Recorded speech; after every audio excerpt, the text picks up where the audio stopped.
congenital heart disease, and he did not survive the open heart surgery at the age of 1 year and 6 months. He was the greatest blessing I had in my life. Everyone kept telling me things will get easier with time. I know that no matter how much time goes by, I'll still be missing my baby and everything sweet about him. Mother-in-law and I were in constant conflict. Things always been bad between us, but in those months we reached our limit. She kept getting involved in my son's treatment and criticized every decision I made, claiming I didn't know how to handle my son's illness. We went low contact, but she kept causing issues occasionally. My husband was torn between our son's illness and his mother's issues. When my son passed away, she came to the funeral and caused a scene by arguing with me, knowing I had no energy for it. She used the fact that everyone was there so she could say it was my fault my son was born sick, and I didn't take care of him properly, that I didn't listen to her when she suggested other ways to treat his condition, and that I was the one who took their grandchild away from them and caused them heartache. She then loudly called me a bad mother. I had no idea how I kept my composure and kept standing on both feet. My mom and sisters responded by telling her to leave. My husband was sitting down crying. She then went to tell everyone I kicked her out as a way to hurt her further, and lied that I convinced my husband to ban her from visiting her grandson's grave. My husband later sent his side of family an email talking about my mother-in-law's behavior during and after our son's illness, and telling them he will no longer be seeing her. That had the family criticizing us, saying mother-in-law was just trying to do what was best for her grandbaby, and called us selfish for assuming we're the only ones struggling with this tragedy. We haven't seen his mom in 1 year and 8 months. I'm now 3 months pregnant. No one knew except my sister-in-law, brother-in-law's wife, but word got out, though we told her not to say anything. A week later, I had family members saying I was invited to a dinner hosted by mother-in-law so she could both apologize in front of the whole family and settle this issue before the baby's born.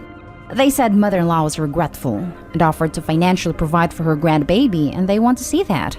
I refused, but my husband surprisingly wants me to go.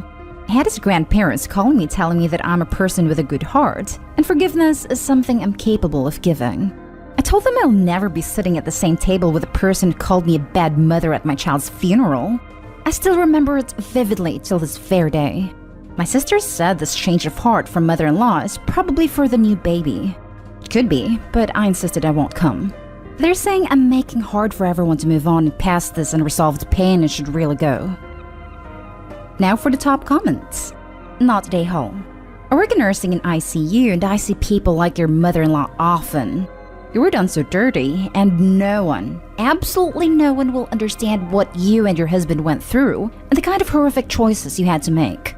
People like to think modern medicine can cure anything, and it's just not true. Treatments can be ugly, invasive, and even lethal, and I would never blame you for a second for trying anything possible to keep your baby in this world. I also wouldn't blame you for a second if you decided not to go through with some of these harsh treatments. There is no right answer in these situations. Only you get to decide. I'm so sorry for your loss, and that you had to go through that. Maybe I'm biased, because I see people like you at work, making decisions no one should ever have to make while getting yelled at by other family who won't even come to visit the freaking patient. Easy to throw stones when you don't have to make such heavy decisions. You are so within your rights to never forgive that woman. I hope the best for your current pregnancy, and I'm sure this little light will help remind you and your husband what familial love really is. I felt sick to my stomach reading this. The pure audacity of this woman is beyond words. I have 2 thankfully healthy boys, and imagining going through with them what you did with your son makes me want to cry. How heart-shattering lonely, lost, and utterly destroyed you and your husband must have felt with her acting like an idiot towards you, instead of being a support you surely needed. She made your son's illness and tragic passing about herself, to posture in some weird way that if she had gotten to make the decisions, none of this would have happened. I'm assuming she's not a specialist doctor of some kind, so she had no footing to stand on. If she's a doctor, I'm at loss for words to describe how messed up that is too. I like the other poster suggestion. Make it clear to your husband that he is free to socialize with his mother, but it will never be in your shared home or in the presence of you or the baby. I feel this woman is unhinged enough to try to get grandparents' rights. Call CPS and you if you disagree with her on something. The money offers further manipulation to try and wrest even more control for herself. Oh, you won't let me actively undermine your parenting? No. No more money then. Not Day-Hall. Should be dead to me. F off into oblivion. My sister said this change of heart from mother-in-law is probably for the new baby. It absolutely is. She isn't sorry that she harassed stressed-out parents who are trying to manage the health care of a gravely ill baby. She isn't sorry that she berated a grieving mother at the baby's funeral. She is sorry that the consequences of her abhorrent behavior have led to her being denied access to a grandchild. There is absolute proof of this, and the fact that she wasn't sorry until she learned a new baby is on its way. Some things should not be forgiven, and frankly, her behavior falls into that category. You are not Day-Hall here and should not compromise. The only thing that matters for the next 6 months are your health and stress levels, and both can be best managed by immediately removing from your life and one insisting on renewing contact with someone who abused you. You should tell your husband that no means no, and he's not to bring this up again. It's not up for discussion. Please also visit r/justknowmother-in-law for help on how to set boundaries and stick to them, and for the support you may need in doing so. First of all, thank you for taking the time to talk about my issue. I don't get enough people who can understand what I have been going through, especially now during my pregnancy. Some people expect me to be thrilled with no excuse like my pregnancy is supposed to erase or make up for my loss. It's the opposite. I worry too much over little issues, and to some it's normal, but I find myself stressing out all the time. I try to take it slow and continue with my therapy. I haven't directly talked to mother-in-law, but I have talked to everyone in the family. They keep saying she's sincere and wants nothing more than for us to be able to move past this conflict. I truly don't feel okay with the idea of having to sit with her at a dinner table after all she's said and done. No matter what her purpose is, I'm completely against it. My grief is still raw and I'm not ready to see her. I don't think I'll ever be. It might sound awful, but I'm not feeling I could give her what she wants. Now for the next story. Am I the a-hole for not wanting to throw a party for my daughter's coming out? My female 44 mother died last week after a very long battle against cancer, and I'm completely devastated. She got pregnant with me after a very traumatic event, and despite the pressure from my grandparents and the trauma, she refused to have a termination.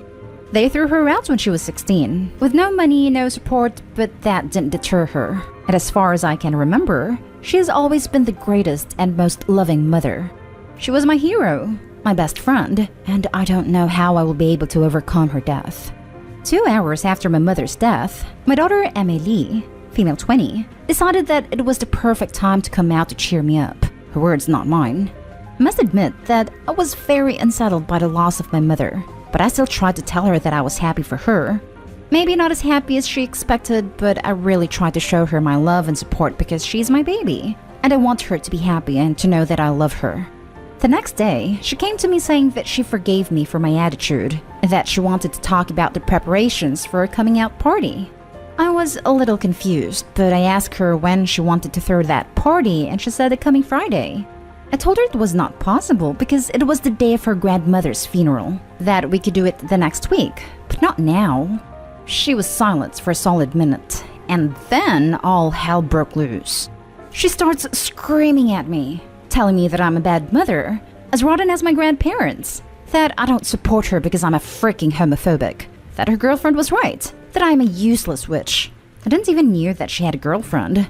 I was so shocked I wasn't able to answer her, and it was my husband, alerted by the screams, who came and told her to leave our house immediately.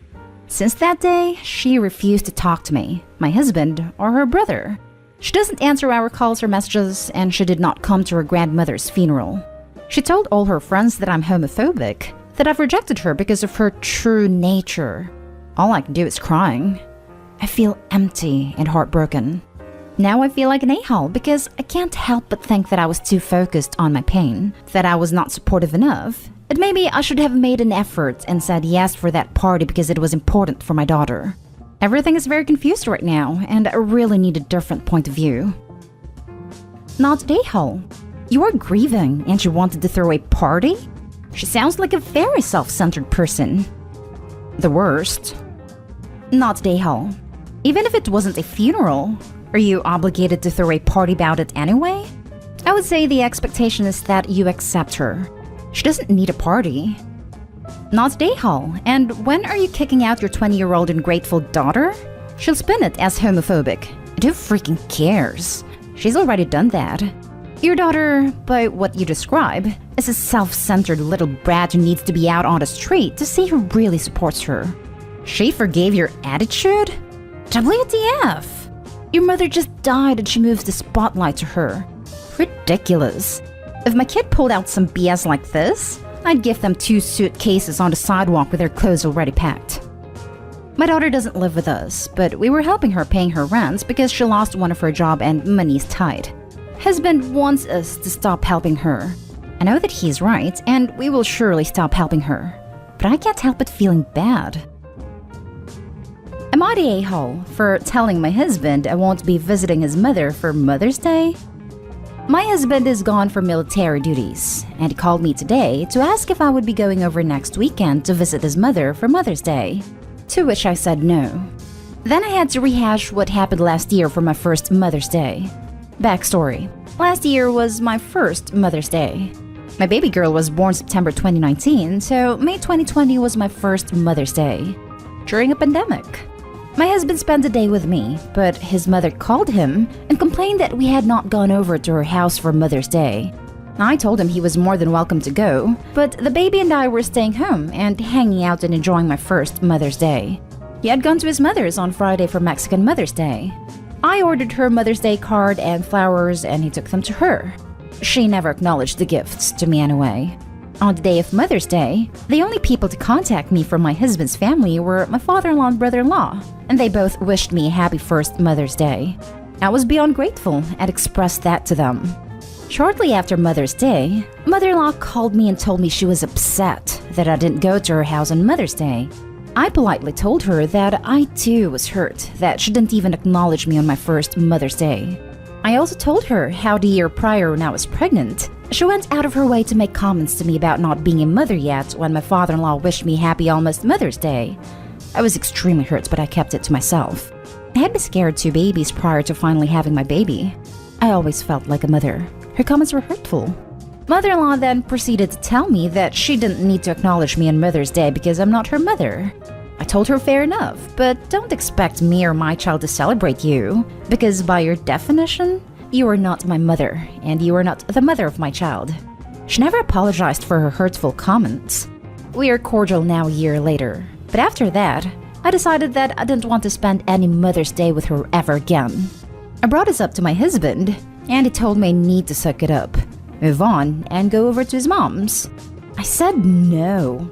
I am celebrating with my daughter and my own mother, and I have plans during the weekend anyway. Am I the a-hole? Not the a-hole. Enjoy your Mother's Day, Mama. Opie's husband seems a little controlling. Trying to force her to go over there just seems weird. Good on her for not going anyways, but this kind of raises some red flags about him. Opie's husband is a mama's boy who never cut the cord. That's going to continue to be a problem, so keep putting your foot down, Opie. Who wants to sweep her horrible behavior under the rug so no one rocks the boat. She's an adult who needs to take accountability for her behavior. Not the a-hole. The problem here is your husband, not the a-hole. Yeah, I think the husband needs to stop sucking it up and finally let his balls drop. Not the a-hole. Opie, you do you, boo. Happy Mother's Day. Not the a-hole. You're celebrating with your own mother and your husband is responsible for his. Even if he isn't in town, you can send her flowers and a card, or call if that's available. That's what I suggested, that he could have flowers delivered to her. Send her a gift. Call her. Not my mother, not my responsibility. I'm responsible for one woman in Mother's Day, and that's my own mother.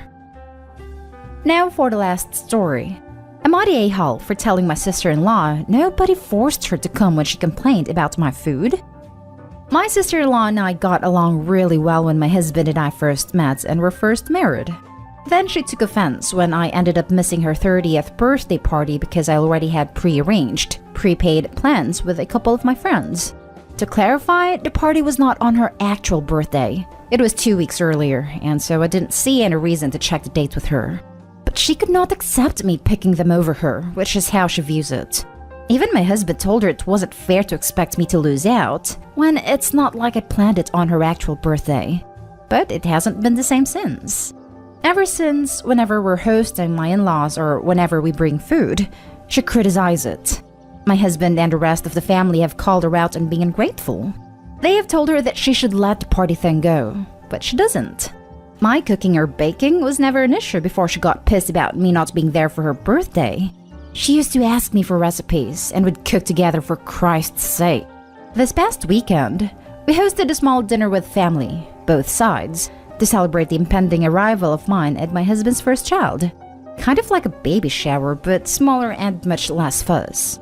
Sister-in-law was going off on the food again, and I had enough.